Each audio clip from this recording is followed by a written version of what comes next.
네, 그러면 이제 시작하겠습니다. 우리가 봤었던 거시경제론 지문 다시 한번 좀 기억을 떠올려보고 그 다음에 문제풀이 시작을 하도록 할게요. 자, 먼저 1문단 같은 경우 보시면 여러분들 시간이 2시간대가 나오거든요. 뭐와 뭐가 있었어요?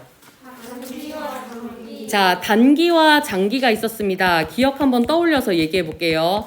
단기는 균형이에요, 불균형이에요? 장기는요? 그 목소리는 뭐야? 자, 그 다음에 단기 같은 경우에는 이 불균형이니까는 그런 경기 변동이 있는 때인 거예요? 없는 때인 거예요? 있는 때이고 장기는요? 없어요. 요렇게 이제 보시면 되고요. 단기와 장기가 1문단에서 나오고 있었고요. 자, 그 다음에 2문단 같은 경우에는 무슨 학파에 대한 설명이 나오고 있었죠? 고전학파에 대한 설명이 있었는데, 자, 고전학파는, 요거를 지워야겠다. 경기 변동이 있다, 없다, 이렇게 보지 말고, 단기에는 그러면 가격이 신축적인 거예요? 경직적인 거예요? 요때는 가격이 경직적이고, 장기는요? 신축적이다, 이렇게 봤었죠. 자, 신축적이 뜻이 뭐였어요? 가격이 올라가거나 내려가거나 그리고 가격 조절을 통해서 균형을 찾아가는 거, 그걸 이제 신축적이란다 했습니다. 자, 그 다음에 이제 2문단으로 가겠습니다. 자, 2문단 같은 경우에는 고전학파 나오고 있는데, 고전학파는 뭐는 존재하지 않는다고 봐요? 단기는 존재하지 않는다고 보죠. 단기는 존재하지 않는다는 말은 다시 말해서 항상 무슨 상태이다? 균형 상태이다. 그러면 균형 상태면 가격이 어떻게 조정이 돼요? 신축적으로 조정되는 상태인 거죠. 자, 그 다음에 3문단 가겠습니다. 3문단은 케인즈에 대한 얘기가 나오고 있는데, 케인즈는 이렇게 보죠. 단기에는 어떻고 장기에는 그렇게 이제 보고 있는 사람이었고요. 그 다음에 4문단은 케인즈 학파가 나오고 있었는데, 자, 케인즈 학파는 가격 경직성의 존재를 인정해요, 인정하지 않아요? 인정하죠. 인정하니까 경기 변동이 올 수 있다고 본 사람이죠. 그때 요 경기 변동이 오더라도 누가 그거를 해결할 수 있다? 그 손을 뭐라고 불렀죠? 보이는 손, 그렇게 불렀었죠. 자, 그 다음에 5문단 보시면은 세고전학파가 나오고 있었는데, 세고전학파는 케인즈 학파에 뭐를 비판했어요? 거시계량무형을 비판했죠. 자, 거시계량무형이 어떤 거였어요? 그렇죠. 과거의 자료들을 통계적으로 이제 만들어서 그 데이터를 바탕으로 경기 분석 같은 데 활용한 모형. 그거를 비판했는데, 왜 비판했어요? 니네는 언제 자료만 쓴다? 과거의 자료만 쓴다. 여기에다 뭘 추가해야 된다?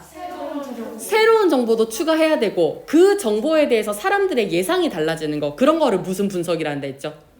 미시적 분석도 추가해서 경기 예측을 해야 된다. 이제 이렇게 얘기를 했습니다. 자, 그 다음에 6문단에 보시면은 새 케인즈 학파가 나오고 있었는데, 새 케인즈 학파 가격 경직성의 존재 인정해요, 인정하지 않아요? 인정하죠. 그거에 근거로 들고 있는 이론이 2가지가 뭐였어요? 그렇죠. 그렇게 2가지가 있었죠. 요 2가지를 토대로 가격의 경직성이 존재하니까 경기 변동이 있을 수 있다고 본 거예요? 없다고 본 거예요? 있다고 본 거예요. 그러면 있다고 보니까 총수요를 관리할 수 있는 거예요? 없는 거예요? 있어요. 그래서 총수요 관리 정책은 여전히 효과가 있다라고 하면서 글을 마무리하고 있었어요. 어제 우리 봤던 거 지문 다 기억 좀 나세요? 네. 요거 하고 나서 문제 다시 풀어보셨나요? 네. 혹시 막 안 풀리던 문제가 풀렸다거나 그런 기적이 있었나요? 그건 없었군요. 네, 알겠습니다. 자, 그러면은 이제 1번부터 한번 해볼게요. 여러분들 1번 문제 같은 경우에는 보기가 상당히 복잡하죠. 그래서 요 보기를 이해하기 위해서 제가 자료를 좀 준비를 해왔거든요. 요거 보고 그 다음에 1번 문제 한번 풀도록 할게요. 자, 보시면은 우리가 거시경제론에 대한 지문을 지금 보고 있는데, 거시경제론은 우리가 지금 계속 보다시피 통계치를 바탕으로 국가경제의 작동 원리를 분석하는 그런 학문이고요. 보시면은 크게 무슨 학파 있어요? 이렇게 있었죠. 그래서 우리가 각 학파들이 어떤 입장을 가지고 있는지 그거를 이제 계속 보고 있었습니다. 자, 그 다음에 수요와 공급의 개념은 우리가 잡았던 거 기억나시죠? 수요는 쉽게 말해서 뭐예요? 사는 거. 그 다음에 공급은 파는 거. 그렇게 보시면 돼요. 그래서 우리가 지금 뭘 그려볼 거냐면은 수요 곡선이랑 공급 곡선을 한번 그려볼 거거든요. 여러분들이 제가 이제 물어보면은 그거 답변을 해주시면 돼요. 우리 요거 안 했죠? 요거 이제 해볼게요. 그 수요 곡선은 지금 보시면은 가로축이 수량이고 세로축이 가격이잖아요. 요 가격을 빵의 가격이라고 생각을 해볼게요. 같은 빵인데 100원에 팔 때, 200원에 팔 때, 300원에 팔 때 이렇게 보시면 됩니다. 여러분들 같은 값이면 물건 살 때요. 싸게 사고 싶어요? 비싸게 사고 싶어요? 싸게 사고 싶죠. 그러면 만약에 가격이 100원이에요. 그러면은 많이 살까요? 300개 살까요? 100개 살까요? 300개 사죠. 그러면 여기다가 점 찍어 볼게요. 자, 그 다음에 200개면 중간에 찍을게요. 300개면? 300원이면? 조금 사고 싶죠. 그러면 수요 곡선은 요런 모양이 되겠죠. 이거는 지금 제가 편의상 이렇게 직선으로 그려놓은 거고 엄밀히 따지면 약간 곡선이 됩니다. 자, 그 다음에 이번에는 공급 곡선 한번 그려볼게요. 우리 팔 때는 물건을 어떻게 팔고 싶어요? 비싸게 팔고 싶죠. 자, 그러면 빵 가격이 100원이에요. 몇 개 팔까요? 조금 팔죠. 200개 중간에 할게요. 300원이면? 많이 팔고 싶죠. 그러면 그래프가 이렇게 되겠죠. 그러면 요거를 제가 같은 화면에다가 한번 그려볼게요. 요런 모양이 되겠죠. 그러면 지금 수요 곡선이랑 공급 곡선이 만나는 요 지점 있죠. 이런 거를 균형 가격이라고 한대요. 그러니까 사람들이 살려고 하는 마음이랑 팔려고 하는 마음이 일치하는 지점이래요. 그래서 요게 우리 지문에서는 요 부분이 그래서 균형 가격으로 나오거든요. 가운데가 균형 가격인 이유가 이것 때문인 거예요. 일단 여기까지 이해되셨을까요? 자, 그럼 이제 다음 화면으로 넘어갑니다. 자, 그러면 이제 우리가 지문의 내용을 이해하기 위해서 이제 보기의 첫 번째 줄을 한번 읽어볼 건데요. 보기의 첫 번째 줄 보시면 이렇게 돼 있어요. 그림은 총수요 변동에 따른 국민 총소득 변화를 나타낸 모형이다. 이렇게 이제 시작을 하거든요. 근데 이 문장을 이해하려면 총수요가 뭔지 국민 총소득이 뭔지 그거를 또 알아야 돼요. 그래서 요거 이제 볼게요. 우리 지문을 읽었을 때 총수요의 예시로 우리가 봤던 게 뭐랑 뭐였어요? 기억나시죠? 소비랑 투자였죠. 그래서 보시면 우리 각주에 있는 내용이거든요. 한 나라의 모든 경제 주체들이 소비와 투자의 목적으로 사려고 하는 제품과 서비스의 총합, 이거를 총수요라고 한답니다. 그 다음에 총소득은 한 나라의 국민들이 생산활동에 참여한 대가로 받을 소득의 합계, 그러니까는 뭐 사람들이 버는 거, 월급 이런 거 다 합친 거다. 쉽게 말해서 그렇게 보시면 될 것 같아요. 자, 그러면 이렇게만 보면은 그래프를 이해하는 게 쉽지가 않더라고요. 그래가지고 하나를 더 준비했거든요. 우리는 지금 지문을 통해서 총수요가 뭐랑 뭐라고 봤어요? 소비랑 투자라고 봤었죠. 근데 경제학에서 엄밀히 따지면 총수요는 요거 세 개를 다 합친 거를 총수요라고 한대요. 여기에다가 몇 가지 항목이 더 있었는데 그냥 크게 요것만 가지고 왔습니다. 그래서 보시면은 첫 번째 총수요는 어디서 쓰는 거예요? 가정이 쓰는 소비 지출. 두 번째는 기업이 쓰는 투자 지출. 투자를 하려고 해도 뭘 써야 되니까? 돈을 써야 되니까. 그 다음에 세 번째는 누가 쓰는 거예요? 정부가 쓰려고 하는 정부 지출. 요 세 가지를 합쳐서 총수요라고 한대요. 일단 요거까지 이해되셨어요? 네. 자, 그러면은 이제 제가 이거를 왜 보여드렸냐면 우리가 총수요와 물가의 관계를 알아야 돼요. 그래야 여기 있는 그래프를 이해를 할 수 있거든요. 일단 여기까지 괜찮으세요? 네. 그러면은 이제 총수요랑 물가의 관계 한번 볼게요. 자, 보시면 물가가 올라가면 총수요가 어떻게 된다고 돼 있어요? 내려가요. 물가가 내려가면 총수요는 올라가죠. 근데 이렇게만 보면 잘 와닿지가 않죠. 그래서 요거를 예시를 들어서 좀 설명을 해드릴게요. 자, 물가가 지금 올라가는 상황을 놓고 생각을 해볼게요. 그리고 계속 예시로 들고 있는 빵의 가격으로 한번 얘기를 해볼게요. 자, 물가가 올라가요. 그러면 빵의 가격이 올라갈까요? 내려갈까요? 올라가겠죠. 그럼 여러분들 진짜 극단적으로 1,000원 하던 빵이 10,000원 한다고 생각해 보세요. 사 먹을 수 있어요? 아니요. 그거 어떻게 사 먹겠어요? 못 사 먹겠죠. 그럼 빵을 못 사 먹어요. 그러면 빵가게 주인은 빵을 파는 돈이 없으니까 돈이 없겠죠. 그러면 새로운 빵을 연구하거나 투자하거나 할 수 있을까요? 아니요. 그러면은 사람들은 그 빵집에 가도 새로운 빵이 없으니까 그 빵집 더 안 가겠죠. 그럼 사장님이 버는 돈 어때요? 줄어들겠죠. 그러면 사장님 그런 상황에서 알바비 줄 수 있어요? 아니요. 못 줘요. 알바생 자르겠죠. 그러면 알바생 입장에서는 한번 놓고 보세요. 월급을 받아야 어디 다른 가게에 가서 쓸 거 아니에요. 월급을 못 받으니까 이 사람 소비할 수 있어요? 없어요? 없어요. 그러면 그 사람 돈을 받아서 먹고 살아야 되는 다른 가게들은 소득이 있어요? 없어요? 없는 거죠. 그러면 최종적으로 국민 총소득은 올라가요, 내려가요? 내려가는 거예요. 이거 지금 관계 이해되셨나요? 자, 그러면 이번에는 반대의 경우 한번 해볼게요. 자, 이번에는 물가가 내려가는 경우입니다. 물가가 내려가서 1,000원 하던 빵이 뭐 100원 한다고 생각을 해볼게요. 자, 사람들 빵 사 먹을까요?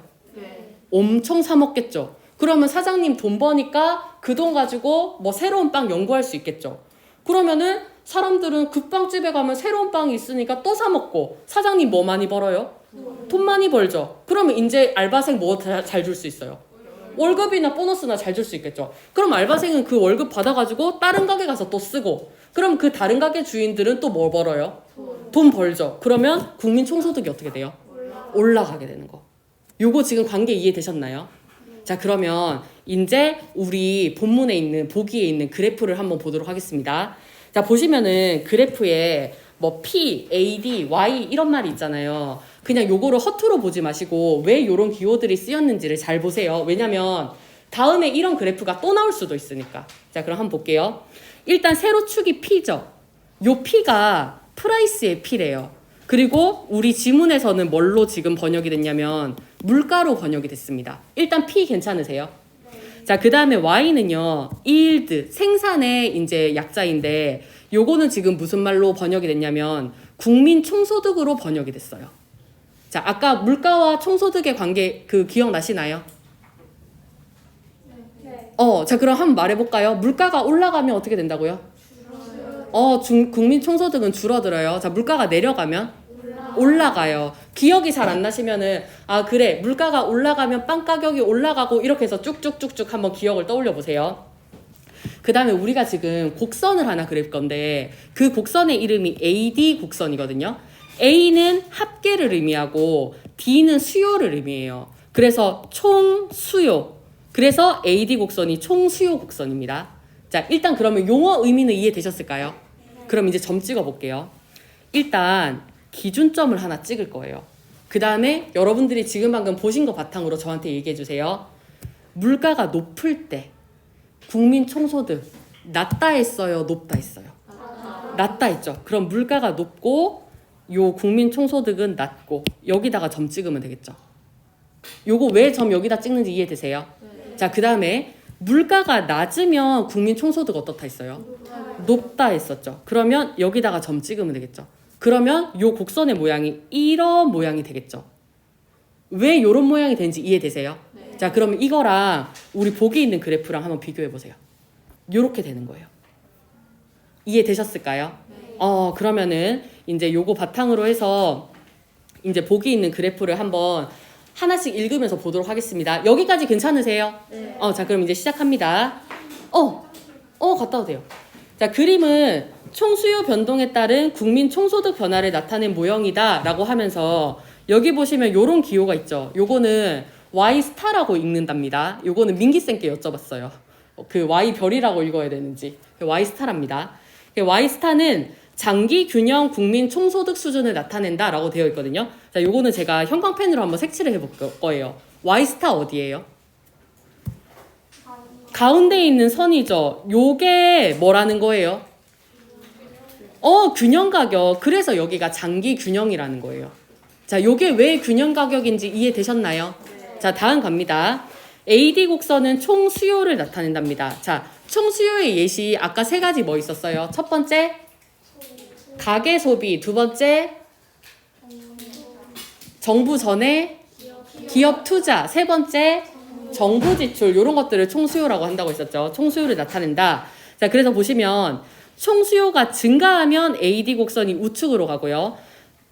총수요가 감소하면 좌측으로 평행이동한다고 가정한다라고 되어 있거든요. 자, 그럼 여러분들 기준을 AD 제로로 놓고 봤을 때 총수요가 증가한 곡선은 뭐예요? 오른쪽에 있는 뭐예요? AD2. 요거를 기준으로 봤을 때 총수요가 감소한 곡선은 뭐예요? AD1. 이해되셨나요? 자, 그 다음 갑니다. 자, 예를 들어 보세요. 총수요가 AD 제로이고, 요거 제가 이렇게 색칠해 볼게요. 총수요가 AD 제로이고 물가가 P 제로. 여기 국민 총소득이 Y스타. 점 어디 말해요? 요점이죠, 요점. 자, 요런 상태에서 총 수요가 AD2로 증가했대요. 그러면 우리 지금 무슨 곡선 보면 돼요? 증가한 AD2 곡선 보면 되죠. 자, 그럼 제가 AD2 곡선에다 이렇게 색칠 한번 해볼게요. 자, 총 수요가 AD2로 증가했습니다. 자, 이때 물가가 P2까지 상승했어요. 물가가 P2까지 상승했으면 이렇게 색칠하면 되겠죠. 이렇게 상승하면 국민 총소득은 어디예요, 지금? 자, 여러분들 지금 보시면 얘랑 겹치는 점이 여기죠. 여기서 그냥 바로 쭉 내려오면 돼요. 국민 총소득 뭐예요? Y스타죠. 요 지금 말 무슨 말인지 이해되셨나요? 자, 근데 그 밑에 설명 지금 뭐라고 돼 있냐면 총 수요가 AD2입니다. 근데 이번에는 물가가 어디에 고정돼 있대요? P0에 고정이 돼 있대요. 그러면 P0 여기에다가 색칠하면 되겠죠. 그러면 여기 설명 보지 말고 여러분들 답변해 보세요. AD2이고 물가가 P0예요. 그러면 국민 총소득 어디일까요? 그거 어떻게 알 수 있어요? 그냥 겹치는 점에서 쭉 내려오면 되죠. Y2. 요 그래프 어떻게 보는지 이해되셨나요? 자, 그때 국민 총소득이 Y스타보다 큰 경우에는 호황을, Y스타보다 작은 경우는 불황을 나타낸다라고 돼 있거든요. 여기를 기준으로 해서 이쪽은 뭐라는 거예요? 이쪽은요? 불황이다 이 말입니다. 호황이든 불황이든 요거 다 경기가 뭐 되는 상황이에요? 변동되는 상황인 거죠. 여기까지 괜찮으세요? 자, 그리고 마지막 놓칠 수 없는 괄호를 지금 보시면 총 수요는 AD1과 AD2 사이에서만 변동한다고 가정한다라고 되어 있거든요. AD1 여기고 AD2 여기예요. 총 수요는 이 사이에서만 변동한대요. 여기까지 괜찮으십니까? 그러면 요거 가지고 이제 문제 풀면 되는 거예요. 혹시 이해 안 되는 지점 있었던 사람? 자, 그러면 이제 문제를 풀도록 하겠습니다. 자, 1번부터 볼 건데요. 1번을 보시면 둘 다 기역에 대해서 지금 얘기를 하고 있거든요. 기역이 누구예요? 고전학파죠. 여러분들 고전학파 설명을 읽어보시면 고전학파는 뭐는 존재하지 않는다. 단기는 존재하지 않는다라고 보내드리죠. 그러면 얘들은 항상 무슨 상태에 있다고 볼까요? 균형 상태에 있다고 보겠죠. 그거 가지고 문제 풀면 되거든요. 자, 1번 볼게요. 호황이나 불황은 발생하지 않으므로 요거 맞아요, 틀려요? 맞죠? 얘네들 설명에 따르면 얘네들은 항상 뭐에 있으니까? 균형에 있으니까. 그래서 AD 곡선이 이동하더라도 국민 총소득은 Y스타로 일정할 것이다. 맞나요? 요거 왜 Y스타예요? 균형 상태를 의미하니까 항상 요 상태에 있을 것이다. 요거 1번 선지 맞나요? 자, 그러면은 요거 본문에서 표시해 볼게요. 여러분들 본문에 파란색으로 밑줄 쳐진 부분 중에 호황이나 불황은 발생하지 않으므로 국민 총소득이 Y스타로 일정할 것이다. 그 내용 나오는 부분 어디예요? 이 문단의 마지막 줄 여기 있죠. 호황이나 불황이 나타나는 경기 변동 현상은 발생하지 않는다. 요거 1번의 1번입니다. 자, 1번에 1번 표시하셨을까요? 네. 자, 그러면 이제 2번 가겠습니다. 자, 2번 보시면 시장은 항상 균형 상태에 있으므로 이거 고전학파의 생각 맞아요, 틀려요? 맞죠? AD 곡선이 이동하더라도 물가가 P0이고 국민 총소득이 Y스타인 장기 균형이 항상 성립할 것이다 되어 있는데 여기 나와 있는 물가가 P0이고 요거 있죠. 이거 빼고 뒷부분만 보세요. 시장이 항상 균형 상태에 있으므로 AD 곡선이 이동하더라도 국민 총소득이 Y스타인 장기 균형이 항상 성립할 것이다. 요 말 맞아요, 틀려요? 맞죠? 그러면 이제 뭘 봐야 되냐면 그러면 AD 곡선이 이동할 때 국민 총소득이 Y스타려면 물가가 얼마일까? 이거를 지금 보면 되거든요. 자, 이제부터는 화면 잘 보세요. 자, 화면 잘 보시고 한번 해볼게요. 자, 먼저 제가 AD1에다가 이렇게 색칠 한번 해볼게요. AD1. 근데 AD1이든 AD2든 항상 어디에 있어야 된대요? 국민 총소득은 Y스타에 있어야 된다 했죠. 자, 여기죠. 두 개 만나는 점 어디예요? 여기죠. 그럼 여기에서 왼쪽으로 가볼게요. 자, 지금 AD1일 때 Y스타에 있으려면 물가가 얼마여야 돼요? P1이어야 되죠. 요거 무슨 말인지 이해되세요? 자, 다음 갑니다. 조금 여러분들 번거롭겠지만 제가 세 군데 다 색칠할 거예요. 자, 수요 곡선이 AD0예요. 항상 Y스타에 있어야 된다고 했죠. 이때는 물가가 얼마여야 돼요? P0여야 되죠. 이해되셨나요? 그럼 마지막 이제 하면서 정리해 봅시다. 자, AD2예요. 그래도 Y스타에 있어야 돼요. 이때 물가 얼마예요? P2. 이해되셨죠? 그러면은 AD 곡선이 이동하더라도 항상 국민 총소득이 Y스타려면 물가가 얼마여야 돼요? 물가가 P1에서 P2여야 되죠. 이렇게 고쳐주시면 돼요. 이거 고쳐주세요. 물가가 P1에서 P2여야 한다. 이거 이해되셨어요? 네. 그 있잖아요. 지금 엄청 졸린 친구들이 있잖아요. 근데 약간 새로운 거를 알아가는 즐거움이다 라고 생각하면 잠이 좀 깰 수도 있어요. 조금만 힘내세요. 자, 그러면은 이 부분을 본문에서 한번 찾아보겠습니다. 자, 그 항상 고전학파는 그 균형을 달성한다고 본다라고 한 지점이 어디 있어요? 그렇죠. 여기 줄치겠습니다. 이 부분이 1번에 2번입니다. 자, 시장은 가격의 신축적인 조정에 의해 항상 균형을 달성한다. 자, 요거 1번에 2번 표시하셨어요? 네. 자, 그러면은 여기 물가가 P1에서 P2로 가는 거 있죠? 이게 가격을 어떻게 조정하는 거예요? 신축적으로 조정하는 거인 거예요. 자, 여기까지 되셨습니까? 자, 그러면 이제 3, 4, 5로 넘어갈게요. 되셨나요? 네. 넘어갈게요. 3, 4, 5. 자, 3, 4, 5 같은 경우에는 니은을 가지고 얘기를 하고 있는데, 자, 니은은 지금 무슨 학파예요? 케인즈 학파죠. 케인즈 학파 한번 기억을 떠올려 볼게요. 케인즈 학파는 단기에는 어떻다? 경직적이다. 장기에는 신축적이다. 자, 그러면 얘네들 생각으로는 단기에는 균형이에요? 불균형이에요? 불균형이죠. 장기에는 균형이죠. 그거 가지고 이제 문제 푸시는 거예요. 자, 니은 볼게요. 단기에는 가격 경직성으로 말미암아 총수요 변동이 시장 불균형을 유발한다. 요거 지문에서 내용 찾아볼게요. 케인즈 학파가 이렇게 말한 부분 어딜까요? 단기에는 가격 경직성으로 말미암아 그 총수요 변동이 시장 불균형을 유발한다. 그렇죠. 요 부분. 총수요 변동이 유발한 불균형 상태가 가격 경직성으로 말미암아 오래 지속될 수 있다. 여기 1번에 3번이라고 해놓겠습니다.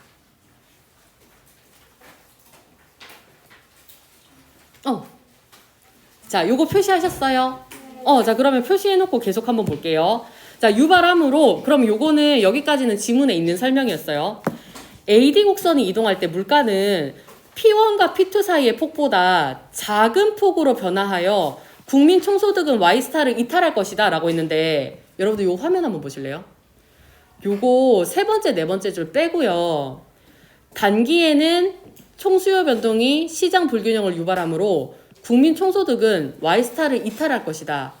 요 말 자체는 맞아요? 틀려요? 왜요? 그렇죠. 단기에는 불균형이니까. 균형이 아니어야 되니까. 그럼 Y스타를 이탈하는 거 맞죠? 그러면 우리가 지금 뭘 봐야 되냐면 Y스타를 이탈하려면 P1과 P2 사이의 폭보다 작은 폭으로 변화해야 되는지 그거를 지금 봐야 되거든요. 우리 아까 2번 문제 할 때 풀었던 그 설명을 보시면은 항상 Y스타에 있으려면 AD 곡선이 이동할 때 물가가 어디에서 어디 사이로 왔다 갔다 거렸어야 됐어요? P1에서 P2 사이에 왔다 갔다 거렸어야 됐었죠. 자, 그러면 이번에는 P1과 P2보다 작은 폭이면 어떤지 볼게요. 자, 제가 물가를 임의로 한번 설정을 해볼게요. 수학에서 이런 게 가능한지 모르겠지만 요거를 P에 2분의 1이라고 그냥 해볼게요. 혹시나 수학적으로 틀렸으면 미안합니다. 제가 몰라요. 여기가 P0고 여기가 P1이니까 P의 2분의 1이라고 한 거예요. 자, 만약에 AD 곡선이 AD1이라고 볼게요. 그리고 물가가 P의 2분의 1인 거예요. 여기죠. 자, Y스타는 여기죠. Y스타 지금 이탈했어요? Y스타에 해당돼요? 이탈했죠. 이 말이에요. 무슨 말인지 이해되셨나요? 얘보다 작은 폭이면은 Y스타를 이탈한다는 거예요. 혹시 질문 있는 사람? 인영아, 요거 지금 이해돼요? 괜찮으신가요? 다들 괜찮으세요? 이해 안 되시면 다시 할게요. 이해되셨어요? 그냥 이해되셨나요? 다시 해봅시다. 자, 지금 우리가 뭘 보고 있냐면은 케인즈 학파의 생각을 보고 있거든요. 근데 케인즈 학파는 단기는 불균형이다라고 봤어요. 단기가 불균형이라는 말은 Y 스타에 있어야 된다는 말이에요. Y 스타에 없어야 된다는 말이에요. 없어요. 거기를 벗어나야 된다는 말이거든요. 근데 만약에 예를 들어서 물가가 P1이잖아요. P1이면은 여기잖아요. 그러면은 얘는 AD 제로일 때 그 Y 스타에 지금 머물러 있죠. 근데 만약에 물가를 새롭게 요 지점쯤으로 해볼게요. 그럼 이렇게 쭉쭉쭉쭉쭉 가서 AD1이랑 만나는 지점 가면은 여기잖아요. 그럼 요 지점은 Y스타가 아니잖아요. Y스타를 벗어난 거죠. 그러니까 지금 P1과 P2의 폭보다 작은 폭으로 어떤 점을 잡았더니 얘는 지금 Y스타 벗어났잖아요. 그게 그 말입니다. 작은 폭으로 변화해서 Y스타를 이탈할 것이다. 이해됐나요? 다른 친구들 이해되셨어요? 자, 그러면 이번에는 4번 한번 가볼게요. 자, 가격 경직성이 심할수록 총수요 변동에 따라 극심한 경기 변동이 유발되므로 라고 되어 있거든요. 자, 이 부분 본문에서 한번 찾아볼게요. 어디 있을까요? 그렇죠. 여기 3문단의 세 번째 줄. 가격 경직성이 심할수록 소비나 투자 등 총수요가 변동할 때 극심한 경기 변동 현상이 유발된다. 여기다가 1번에 4번이라고 해놓겠습니다.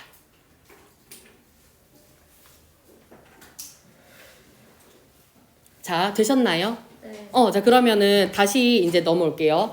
가격 경직성이 심할수록 총수요 변동에 따라 극심한 경기 변동이 유발되므로 물가가 완전히 경직적이라면, 자, 물가가 경직적이라는 거, 물가가 변한다는 거예요? 안 변한다는 거예요? 안 변한다는 거죠. 그렇게 물가가 안 변하면 AD 곡선이 이동할 때 물가가 P0에 고정된다. 자, 요거 화면 한번 보세요. 물가가 완전히 경직적이면 물가가 P0에 고정된다. 요 말은 맞아요? 틀려요? 맞아요. 근데 지금 보면서 물가가 왜 P0에 고정돼야 돼? P1이나 P2에 고정되면 안 돼? 라고 생각할 수 있거든요. 그렇게 해도 경직적인 거 맞죠? 여기서는 그냥 P0에 고정돼요 라고 되어 있는 거예요. 요거까지 괜찮으세요? 네. 자, 그럼 이렇게 물가가 P0에 고정이 돼 있으면 국민 총소득의 변동성은 Y1에서 Y2까지 나타날 것이다 라고 되어 있는데, 이제 요거 한번 해봅시다. 자, 물가는 항상 어디에 고정돼 있어야 된다고요? 요거 고정해 볼게요. 자, AD1일 때 국민 총소득 얼마예요? Y1인지 어떻게 알 수 있어요? 겹치는 점에서 쭉 내려오면 되죠. Y1이죠. 이거 지금 괜찮으세요? 네. 자, 그 다음 갑니다. 이번에 AD 제로일 때는 국민 총소득이 얼마여야 돼요? Y 스타여야 되죠. 자, 그 다음에 AD 2일 때는 국민 총소득 얼마여야 돼요? Y2. 그러면은 물가가 P0에 고정이 돼 있으면 국민 총소득이 어디에서 어디까지 왔다 갔다 하는 거예요? Y1에서 Y2, Y1에서 Y2. 맞나요? 네. 요 말입니다. 자, 그리고 이제 마지막 5번 한번 가볼게요. 자, 니은 보시면 가격 경직성이 존재하더라도 정부가 보이는 손을 통해 경기 변동을 제거할 수 있으므로 이렇게 봤거든요. 케인즈 학파는 경기 변동이 있을 때 그거 제거할 수 있다고 봤어요? 없다고 봤어요? 있다고 봤어요. 누구의 손에 의해? 정부의 손에 의해. 정부의 보이는 손에 의해. 요거 어디 있어요? 지문? 그렇죠. 여기다가 1번에 5번이라고 해놓겠습니다. 1번에 5번. 가격 경직성의 존재에도 불구하고 정부의 보이는 손을 통해 시장의 균형이 회복될 수 있다. 그럼 요 말은 맞죠? 그러면 문제 다시 가볼게요. 자, 제거할 수 있으므로 경기 안정화 정책이 유효하다면 물가가 P0에 고정되더라도 국민 총소득이 Y스타로 일정할 수 있을 것이다 라고 되어 있는데, 물가가 P0에 고정된다는 말은 가격에 뭐가 있더라도 라는 말이랑 똑같은 말이에요. 경직성이 있더라도 뭘 회복할 수 있다고 봤어요? 균형을 회복할 수 있다고 봤죠. 균형을 회복할 수 있다는 말이 그래프에서는 어디에 머문다는 말이랑 같은 말이에요. Y스타에 머문다. 그래서 이것도 맞는 선지예요. 여기까지 괜찮으실까요? 네. 그럼 1번의 답 몇 번이에요? 2번입니다. 1번 문제 괜찮으신가요? 네. 이렇게 보시면 되겠습니다. 자, 그러면 이제 이번에는 2번 한번 가볼게요. 여러분들 2번 문제는 경제학자 갑에다 줄 쳐주시고 디귿에다가 줄 쳐주세요. 경제학자 갑이랑 디귿. 그리고 요거 제가 보기 읽으면은 얘는 무슨 학파다, 얘는 무슨 학파다 얘기해 주세요. 자, 일단 디귿 같은 경우에는 무슨 학파예요? 세고전 학파. 그 다음에 경제학자 갑은 무슨 학파인지 얘기해 주세요. 제가 읽어볼게요. 자, 경제학자 갑은 소득과 통화량이 늘어날수록 소비가 증가할 것이라고 가정하고 이를 반영하여 소비 예측 모형을 반영을 했답니다. 개발을 했답니다. 이제 보시면 소득, 통화량 이런 거를 바탕으로 해서 소비 예측 모형을 개발을 했대요. 요거 무슨 모형이게요? 거시계량 모형이죠. 그러면 거시계량 모형을 얘기한 학파 누구예요? 그렇죠. 그러면 경제학자 갑 옆에다가 케인즈 학파 이렇게 써주세요. 그러면 이번 문제의 경우에는 누가 누구를 비판하는 내용이에요? 세고전 학파가 케인즈 학파를 비판하는 내용, 그거 지금 찾으면 되는 겁니다. 자, 그럼 이제 보기 계속 읽어볼게요. 자, K국의 지난 10년간의 자료를 통계적으로 분석해서 모형의 개수를 추정을 했대요. 우리 지문 읽을 때 봤던 거 기억나세요? 지난 10년간의 자료니까 언제의 자료예요? 과거의 자료죠. 과거의 자료를 통계적으로 측정해서 뭔가 경제 분석을 할 수 있는 자료를 만들었습니다.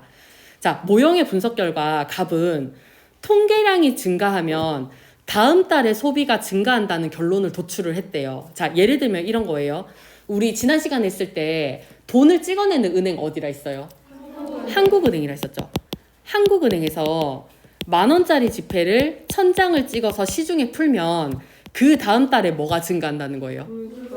그거는 제가 들었던 예시고, 보기에서는 소비가 증가한다 이렇게 지금 보고 있죠. 다음 달에는 소비가 증가한다 이런 이제 결론을 얻었답니다. 자, 그래서 이 사람이 K국 정부에다가 뭐를 제안을 했냐면 통화량을 늘립시다, 요런 정책 합시다 라고 이제 제안을 했대요. 그래서 K국이 어떻게 했냐면 그 제안을 받아들였대요. 그래서 2020년 4월 1일에 확장적 통화 정책을 시행하겠다라고 발표를 했대요. 그러니까 요거는 뭔 소리냐면 한국은행에서 1000장을 시중에 풀면은 소비가 증가한다는 결론이 있었잖아요. 그러니까 이 K국 정부에서 뭐라고 했냐면 좋습니다. 그러면 다음 달에 한국은행에서 10,000장을 찍어서 시중에 풀겠습니다 라고 발표를 했다는 거예요. 자, 그리고 여러분들 여기 나와 있는 날짜가 그냥 나오는 거 아니겠죠? 자, 한번 볼게요. 오늘은 며칠이래요? 20년, 오늘은 3월 12일. 그 다음에 한국은행에서 10,000장을 발행하는 이 결정을 할 날짜는 언제래요? 4월 1일이겠죠. 4월 1일. 그리고 현재는 3월 12일이며 K국은 매년 12월 31일에 해당 시점에 통화량을 발표한다 이렇게 돼 있습니다. 자, 일단 요 관계 이해되세요? 네. 자, 그리고 지금 계속 진행을 할 수가 없어서 다들 고개 좀 들어볼게요. 고개 좀 들어보시고, 요거 얘들아 문제가 되게 어렵죠. 문제가 어렵고 해설지를 읽어보셔도 이거 무슨 말인지 이해가 잘 안 되실 거예요. 그래서 계속 이렇게 졸고 있지 마시고 힘 좀 내세요. 은영아, 은영이 오늘 거의 기절 수준인데? 괜찮아요? 나중에 혼자 하려면 힘들다. 조금만 힘내십시오. 자, 그럼 이제 1번부터 한번 보겠습니다.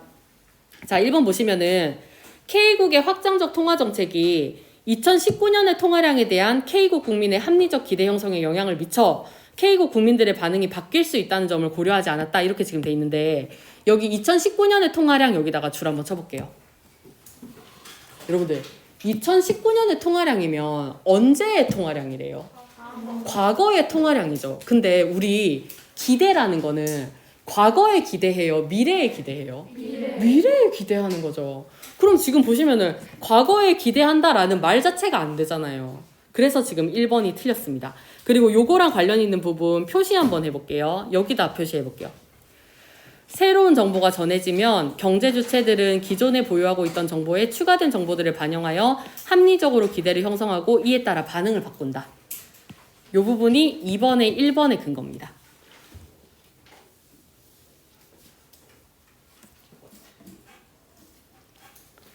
자, 여기까지 표시하셨어요? 네. 그러면은 2019년의 통화량 여기에다가 뭐 기존 정보다 과거 정보다 요거 좀 써주세요. 자, 그 다음에 이제 2번 갑니다. K국 정부가 확장적 통화 정책을 발표한 이후 통화량에 대한 K국 국민들의 예상이 달라짐에 따라 정책 효과 분석도 달라져야 한다는 점을 고려하지 않았다라고 지금 되어 있거든요. 자, 요거는 뭔 말이냐면 아까 예시에서 한국은행에서 1000장을 만들어서 풀면 그 다음 달에 무슨 변화가 있다 했어요? 소비가 증가하는 변화가 있다고 했었죠. 그러면 다음 달 4월 1일에 만장을 만들어서 푸는 그런 정책을 한다고 했잖아요. 그러면 사람들이 뭐라고 기대를 하게 될까요? 천장을 풀었어도 소비가 늘어났으니까 만장을 풀면 소비가 더 늘어나겠네? 이런 기대를 할 수 있잖아요. 근데 이 경제학자 갑은 지금 그런 기대를 자기의 분석에 넣었어요? 넣지 않았어요? 넣지 않았죠. 그러면 이렇게 비판할 수 있을까요? 요런 분석을 무슨 분석이라 한다 했어요? 미시적 분석. 그래서 답은 2번입니다.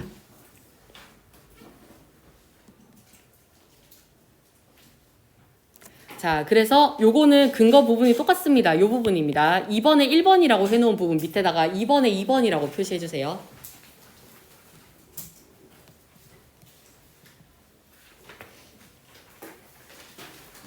자, 2번까지 되셨나요? 자, 그럼 이제 3번 갑니다. 확장적 통화 정책으로 인해 K국의 통화량이 변화할 경우 2020년 이전의 자료는 배제한 채 소비의 변화를 예측해야 한다는 점은 고려하지 않았다라고 되어 있는데 우리 그때 지문 읽었을 때요. 과거 자료 배제해요? 아니요. 과거 자료에 더해서 무슨 분석까지 더하는 거였어요?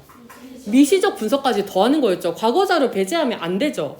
여기다 줄치시고 그 과거의 자료, 기존의 자료 배제하면 안 된다. 이렇게 써주세요. 기존 정보를 배제해서는 안 된다. 기존 정보에 더해서 사람들의 뭐 기대 같은 미시적 분석을 더해야 된다. 그렇게 하시면 됩니다. 자, 여기까지 되셨을까요? 네. 자, 이제 4번 갑니다. 2020년 4월 1일에 확장적 통화 정책을 시행함으로써 2020년 12월 30일까지는 K국 국민들의 소비가 변화하지 않을 것이라는 점을 고려하지 않았다라고 되어 있는데요. 여러분들 보기를 보시면은 통화량이 증가하면 다음 달에 소비가 어떻게 됐대요? 증가했죠. 여기다가 2번에 4번이라고 해놓을게요. 통화량이 증가하면 다음 달에 소비가 증가했다. 자, 그러면 날짜 다시 한번 말해볼게요. 오늘 며칠이라고요? 3월 12일. 새로운 정책 펼칠 날짜가 언제라고요? 4월 1일. 그러면 4월 1일에 10,000원짜리 만장 찍어서 시중에 풀잖아요. 그러면 언제부터 소비가 증가할까요? 5월 1일부터는 소비가 증가하겠죠. 다음 달부터 증가하니까. 자, 그러면은 2020년 12월 31일까지 소비가 변하지 않을까요? 아니겠죠. 그래서 요거 틀렸어요. 자, 요거 지금 2번에 4번 이해되셨을까요? 네. 자, 그럼 이제 2번에 5번으로 가겠습니다. 자, K국 정부의 인위적인 통화량 조절로 유발된 총수요 변동이 불황을 일으킬 수 있다는 점은 고려하지 않았다라고 되어 있는데 요선지 같은 경우에는 두 부분이 틀렸거든요. 그래서 요거 한번 표시를 좀 해볼게요. 자, 일단 여기 유발된에다가 줄 한번 쳐볼게요. 유발된. 자, 그리고 한번 생각해 보세요. 여기에 날짜 괜히 써놨을까요?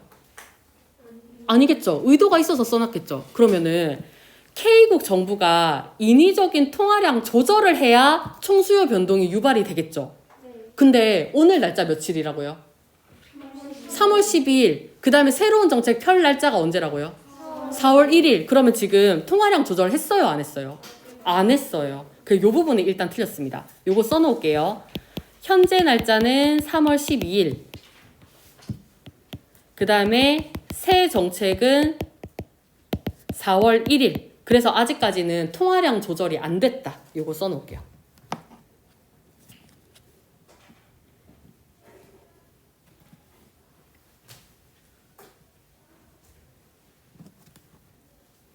자, 요거 지금 첫 번째 거 써놓으셨어요? 자, 그 다음에 틀린 부분이 어디냐면은 요 부분이 틀렸습니다. 총수요 변동이 불황을 불러일으킬 수 있다는 점은 고려하지 않았다. 요거 왜 틀렸냐면 혹시 총수요 변동이 경기 변동을 가지고 온다라고 주장한 애들은 누구였어요? 케인즈 학파였죠. 근데 지금 케인즈 학파를 비판하고 있는 애들 누구예요? 세고전 학파죠. 여러분들, 세고전 학파는 뭐가 경기 변동을 가지고 온다고 얘기했었죠? 기술 변화가 경기 변동을 가지고 온다고 얘기했었죠. 그러니까는 지금 아닌 얘기를 하고 있어서 이게 지금 틀렸어요. 그래서 이 부분 같은 경우에는 두 부분이 틀렸습니다. 세고전 학파는 기술 변화가 그 경기 변동을 가지고 올 수 있다라고 얘기를 했어요. 다시 한번 얘기해 볼게요. 총수요 변동이 그 경기 변동을 가지고 온다라고 얘기한 애들은 누구였어요? 케인즈 학파였어요. 근데 이 문제가 세고전 학파가 케인즈 학파를 비판하는 건데 만약에 이렇게 얘기를 해버리면은 케인즈 학파가 케인즈 학파를 비판하는 게 돼버리거든요. 그래서 틀렸습니다. 자, 요거까지 괜찮으세요? 네. 지금 엄청 힘들죠? 아니요. 조금만 힘내세요. 조금만. 자, 이제 마지막 문제 나왔습니다. 아, 그리고 이제 요거는 2번에 5번 같은 경우는 근거가 어디 있냐면은 여기에요. 총수요 변동이 아닌 기술 변화가 지속적인 경기 변동을 유발한다. 이 부분이 2번에 5번입니다.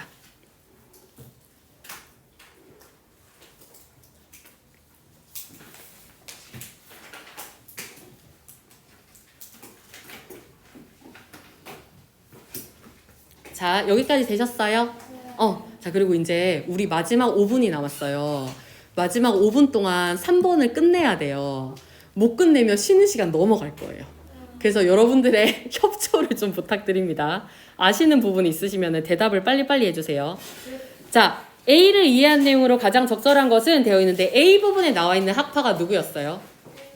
케인즈 학파였죠. 케인즈 학파는 가격 경직성의 존재를 인정해요? 인정하지 않아요? 인정하죠. 가격 경직성이 있으니까 뭐가 올 수 있어요? 경기 변동이 올 수 있죠. 경기 변동의 예시로는 뭐랑 뭐가 있어요?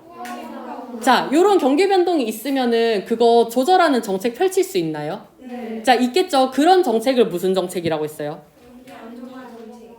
그거는 정부에서 하는 거고 맨 마지막 줄 보시면 총수요 관리 정책 요런 거를 펼 수 있다. 이렇게 지금 돼 있습니다. 자, 그럼 1번부터 볼게요. 자, 기업이 이윤 추구를 위해 제품 가격과 임금을 결정한 결과로 시장의 가격 경직성이 나타날 수 있다. 요거 O일까요? X일까요? O겠죠. 그래서 1번이 답이에요. 이윤 추구를 위해서 제품 가격을 경직했는데 제품 가격을 결정했는데 가격 경직성이 나타날 수 있다라고 본 이론이 뭐였어요? 메뉴 비용 이론이었죠. 그리고 기업이 이윤 추구를 위해서 임금을 결정했는데 근데 그것 때문에 가격 경직성이 나타났다라고 보는 이론은 그거는 효율 임금 이론. 그래서 요거 본문에다가 표시해 볼게요. 자, 보시면 요 부분입니다. 기업은 제품 가격을 변화시킴으로써 얻을 수 있는 이득과 메뉴 비용을 비교하여 가격을 변화시키며 이에 따라 제품 시장의 가격 경직성이 발생할 수 있다. 이 부분이 3번의 1번입니다.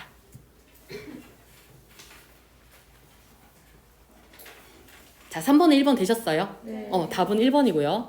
자, 그 다음 3번에 2번 갈게요. 경기 주체들이 합리적으로 기대를 형성하는 경우에는 돼 있는데 요거 한번 답변해 보세요, 여러분들. 경제 주체들이 합리적으로 기대를 형성하더라도 뭐가 일어날 수 있어요? 그렇죠. 가격 경직성이 발생할 수 있죠. 써주세요. 경제 주체들이 합리적으로 기대를 형성하더라도 가격 경직성이 발생할 수 있습니다. 그러면 가격 경직성이 발생하면은 뭐가 일어날 수 있다고요? 경기 변동 현상이 일어날 수 있다고요? 경기 변동 현상이 일어나면은 무슨 정책을 쓸 수 있어요? 총수요 관리 정책을 쓸 수 있죠. 그러면 얘가 경기 변동을 줄이는 역할 할 수 있어요? 없어요? 있어요. 그래서 여기에 없다를 지우시고 있다로 바꿔주시면 됩니다. 없다를 지우시고 있다로 바꿔주시면 됩니다. 그 다음에 요거는 근거가 어디 있냐면 맨 마지막 줄. 총수요 관리 정책은 여전히 효과를 갖는다고 주장하였다. 요거 3번에 2번입니다.